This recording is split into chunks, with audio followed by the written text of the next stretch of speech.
Doris's hands were shaking.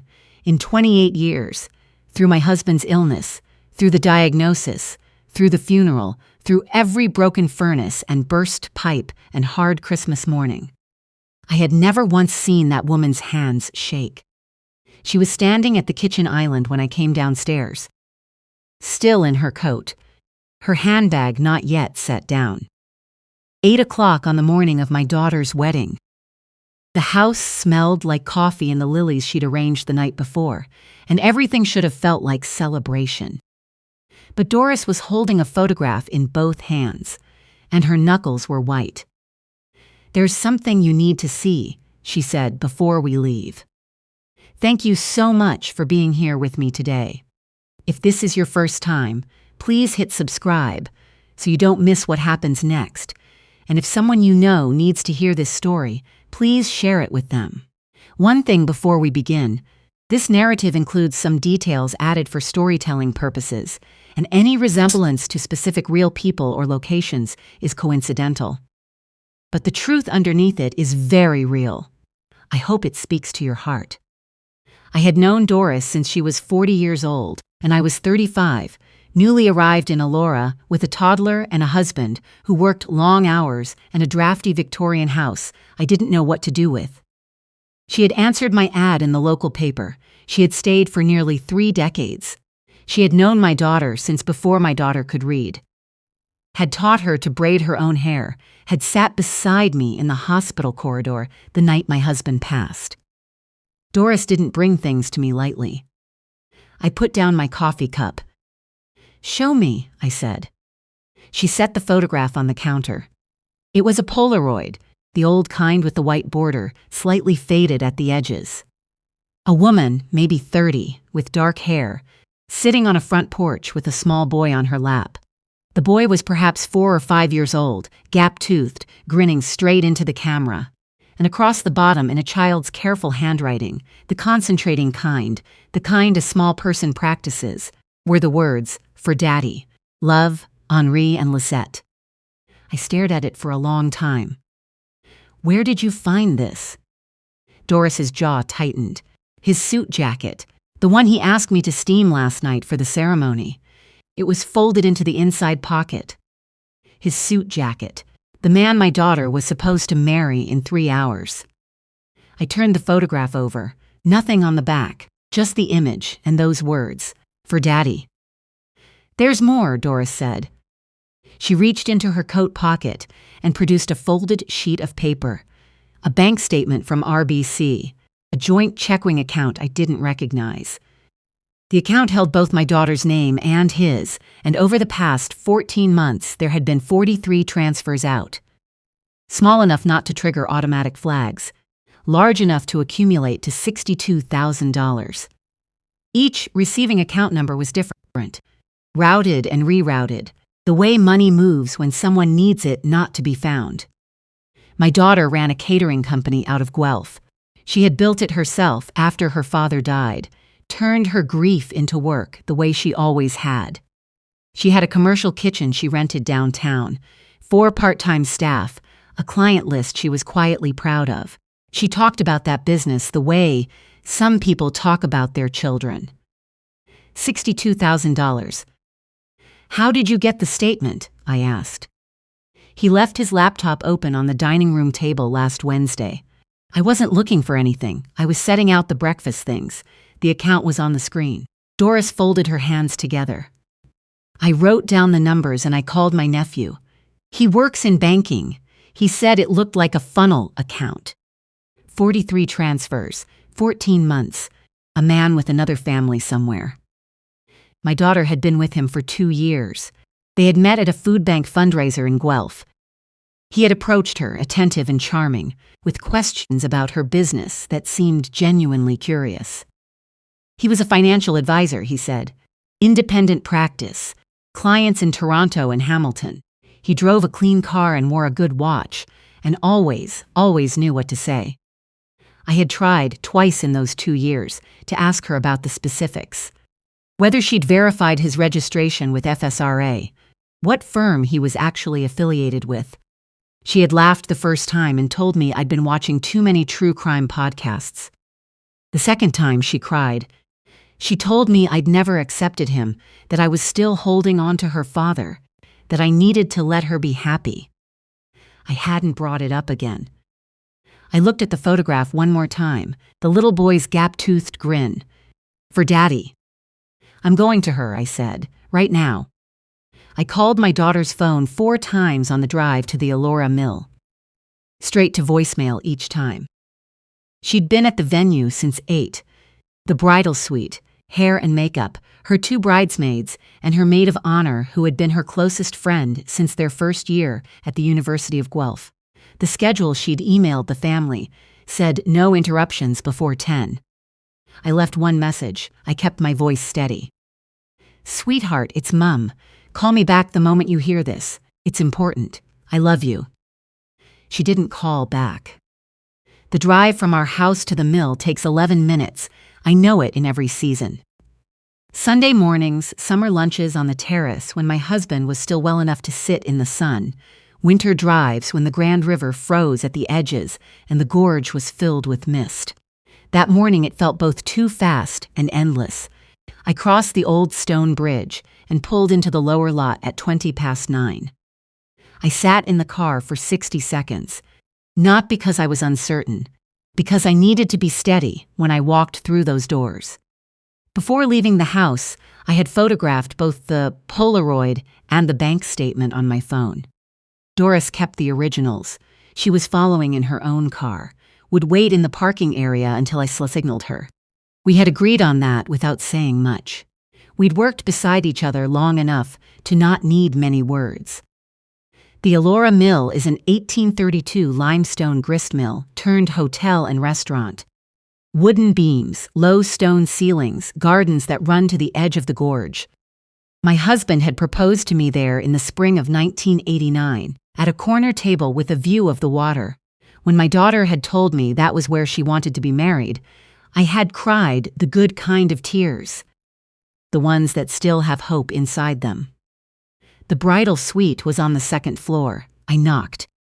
The maid of honor opened the door 3 inches and gave me the carefully managed smile of someone who'd been briefed.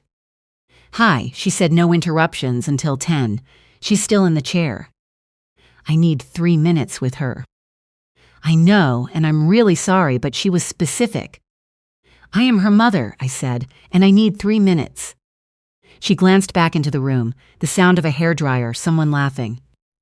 Then, she looked at me again, and something in my face must have registered. Let me ask her. The door closed. I stood in that corridor for 4 minutes. Then it opened again. She says she'll see you at the ceremony. She says she loves you. Something settled inside my chest then. Not grief exactly, something harder. Thank you, I said. I turned and walked back toward the stairs. There was one more thing I could do before the ceremony began. His car was in the lower lot, a charcoal Audi, always maintained the way things are when they're kept up for appearances. If he'd followed the schedule, he'd be in the groom's room on the ground floor, a small study near the garden entrance. I knocked. He answered it himself, already dressed, the dark suit, the white shirt, the tie draped over one arm. He looked surprised. Then he arranged his face into warmth, the way he always did around me, like a man putting on a jacket. Big day, he said. He smiled. She's going to be beautiful. I need to speak to you alone. Something shifted behind his eyes, just briefly. Of course. The best man was there. I asked him to give us a moment. He left. I put my phone on the small table between us, screen facing up, showing the photograph of the Polaroid. He went very still. A woman named Lizette, I said, and a boy who signs birthday cards for Daddy. The photograph was in your suit jacket. He didn't speak. Then, you went through my things. My housekeeper was steaming your suit. That photograph it's old. That's from before your daughter and I were. 43 transfers, I said. I turned the phone to show the statement. 14 months. $62,000 from an account with my daughter's name on it. I've already spoken with RBC's fraud line. I have a case number. The warmth drained out of his face. What was left underneath was older and colder and more practiced. You have no idea what you're looking at. I know exactly what I'm looking at. He looked at the door, then back at me. His voice dropped very low. If you say one word today, to her, to anyone, you will lose her. She'll never forgive you. She's already told you that you can't accept her happiness. If you do this today, you won't just be wrong. You'll be the mother who destroyed her wedding. That's what she'll carry. That's all she'll ever carry. I held his gaze. Then that's what she'll carry, I said. I picked up my phone and walked out. Before I reveal what happened next, comment the words I'm ready below. I need to know you're with me for this. I found a quiet corner near the garden doors and called the bank's fraud line again to register the case properly. Then I texted Doris, stay close. I may need the originals. By 10:30, the guests were arriving. I stood near the entrance and embraced people I had known for 30 years. My husband's old colleague from the engineering firm, who was now half-deaf and still brought shortbread to every gathering. My sister-in-law from Burlington in her magnificent hat. Everyone said you must be so happy, and I said she looks beautiful because she did. I caught a glimpse of my daughter crossing the corridor at 5 to 11, her dress ivory and simple, her hair pinned up the way she'd worn it to her convocation. My husband's cheekbones, her own stubborn chin, the finest person I had ever helped make. I took my seat in the front row, left side, mother of the bride. The string quartet from Guelph began. The registrar, a woman my daughter had chosen herself, took her place at the front. He stood at the altar with his best man, composed and easy, the face of a man who had talked himself out of corners before. My daughter came down the aisle alone. She had decided that herself 2 years after her father died. I'll walk myself, Mum. I had wept when she told me. I wept again watching her, though I kept it contained, just the pressure behind the eyes, the management you learn over years. She took her place beside him. She was radiant. The registrar spoke of partnership and courage, about what it means to choose someone in front of everyone who loves you. My daughter glanced back at me once, just briefly, with the small private smile she'd had since she was 4 years old, the one that meant, we're all right. I gave it back to her. Whatever was coming, she would know I had been smiling at her at the last good moment. The registrar reached the formal declaration. If anyone present knows of any lawful impediment to this marriage, they are required to declare it now. I stood up. The sound was small, the scrape of the chair, a breath, but in that room it landed like something dropped from a great height. I'm sorry, I said. I am so sorry, but I have to. Every head turned. My daughter's face went white. Mum, her voice barely had sound in it. Mum, what? Sweetheart, I tried to reach you this morning. I tried to come to you. I need you to look at something before any documents are signed. He spoke from the altar, low, controlled. This is not. I have photographs on my phone, I said, and I let my voice carry to the back of the room. Of a bank statement showing $62,000 transferred out of a joint account in my daughter's name over 14 months. I have a case number from RBC's fraud line. I looked at the room, at my husband's old colleague, at my sister-in-law, at friends who had driven from as far as Vancouver. And I have a photograph that was found this morning in this man's suit jacket, a photograph of a woman named Lizette and a small boy who writes for Daddy in his own handwriting. Silence, complete silence. My daughter looked at me, then at him. Kendrick, she said, very quietly, what is she talking about? A murmur moved through the guests. Then a voice near the back said something I couldn't make out, and another voice said, the door. Look at the door. We all turned. Standing at the entrance to the ceremony room, half hidden by the frame, was a woman in a green coat. Dark hair, maybe 31 or 32. She was holding the hand of a small boy with a gap-toothed smile, who was looking around at the candles and flowers and rows of formally dressed adults, the way children look at things that are unfamiliar but not yet frightening. She had seen the wedding announcement in the Guelph Tribune 3 weeks earlier. My daughter had placed it herself. Name, date, venue. Lizette had read it on a Tuesday morning in her kitchen in Hamilton and had spent 3 weeks telling herself it wasn't her business, that it was over, that she should leave it alone. That morning, she had put Henri in his good shoes and driven to Elora. The boy looked around the room one more time. Then he saw the man standing at the altar. "Daddy," he said. Not a question, not a cry, just recognition, the simple flat certainty of a child who knows what he knows. 39 people heard it. My daughter made a sound I had never heard from her before. Not a word, not a cry. Something smaller and more terrible than either.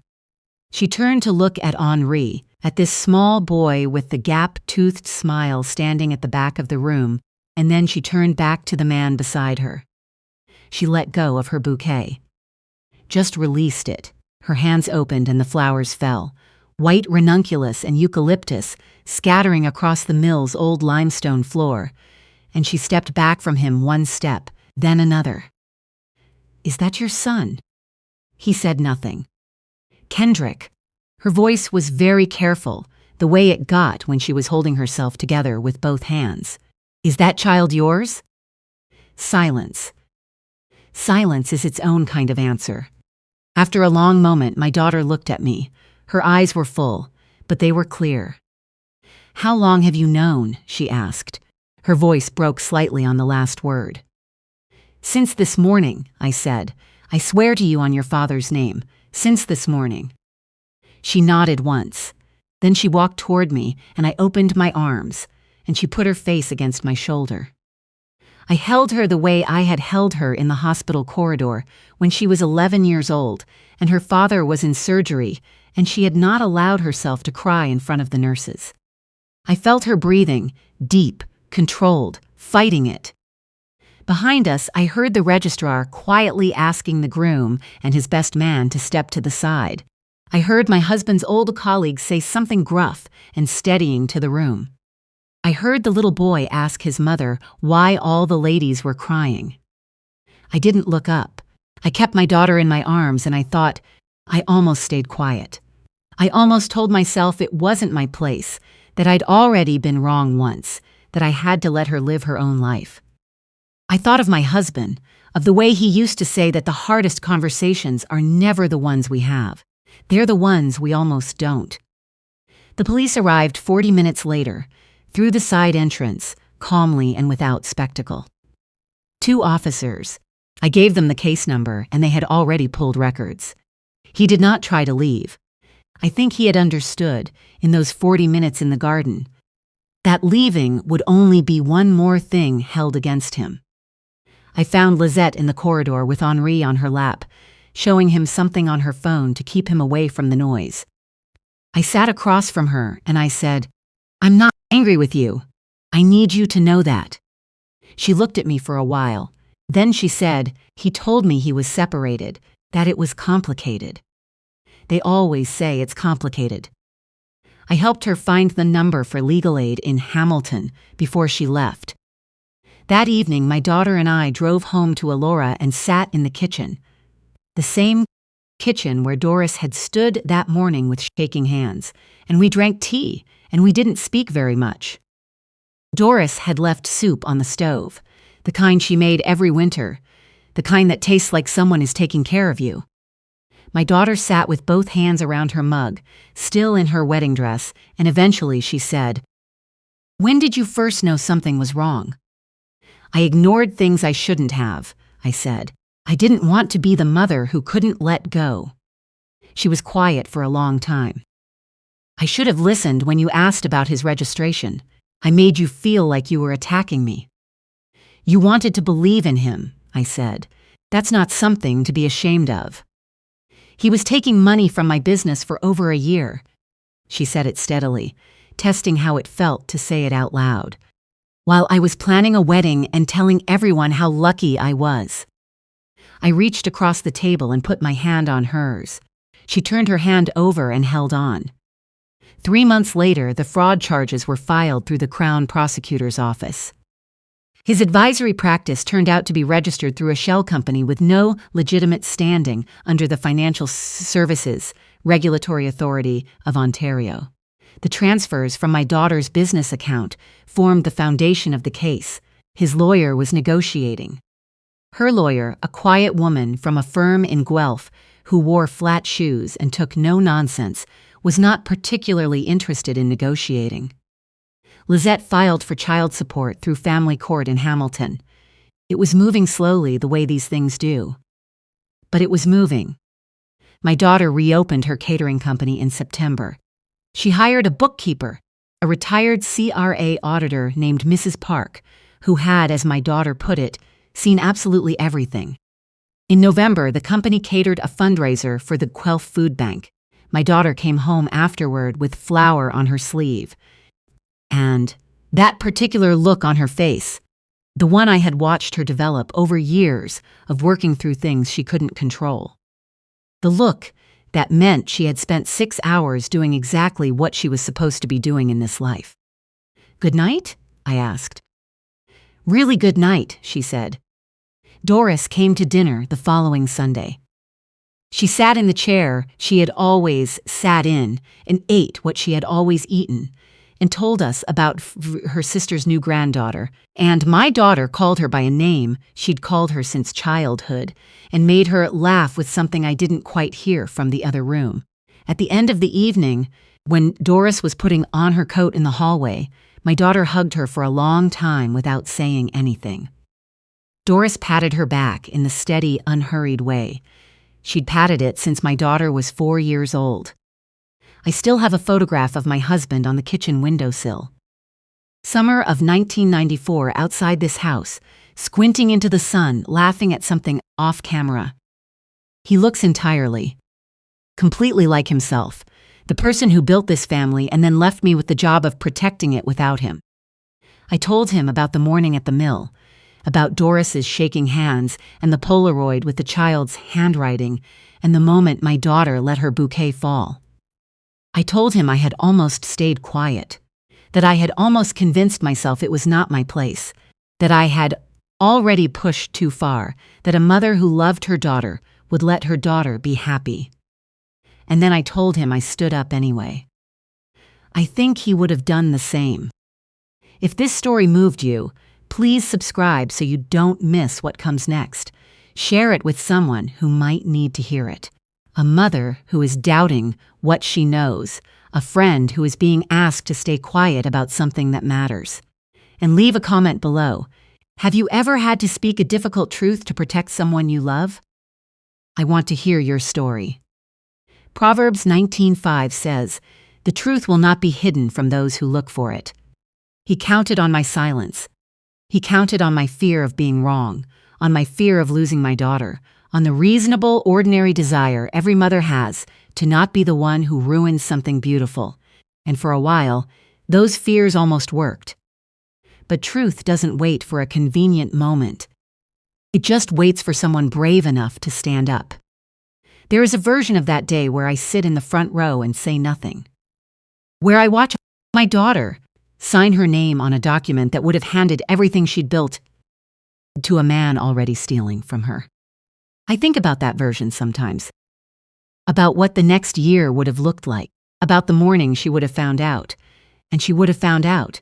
Because that's the nature of these things. And how much further along that road she would have been by then. I think about it. And then I think about her standing in the kitchen with flour on her sleeve, telling me it was a really good night. Trust what you know. Say the hard thing when the hard thing needs saying. One moment of painful truth will always be better than a comfortable silence that becomes a lifetime of damage. And if they're angry with you for telling it, let them be angry. The people who love you will come back. My daughter comes for dinner every Sunday. She always has.